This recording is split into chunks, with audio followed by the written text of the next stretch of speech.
మంచి healthy and immunity booster prepare చేసుకుందాం. దీనికి ఒక కప్పు రైస్ తీసుకోండి. అందులో చిక్కటి పెరుగు ఒక కప్పు తీసుకొని అలాగే కొద్దిగా వాటర్ యాడ్ చేసుకోండి. రుచికి తగినంత ఉప్పు, సన్నగా తరిగి పెట్టుకున్న ఒక టీ స్పూన్ పచ్చిమిర్చి, సన్నగా తరిగి పెట్టుకున్న స్పూన్ అల్లం, హాఫ్ టీ స్పూన్ కచ్చాపచ్చా దంచుకున్న మిరియాలు వేసి మొత్తం కలిసేలా కలిపేసి పక్కన పెట్టుకోండి.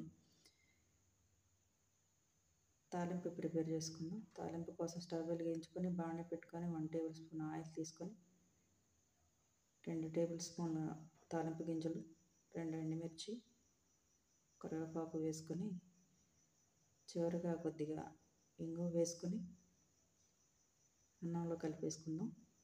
అంతే అండి, మంచి హెల్తీ అయినటువంటి పెరుగన్నం తాలింపు, మంచి ఇమ్యూనిటీ బూస్టర్ అండ్ హెల్తీ కూడా. Thank you for watching.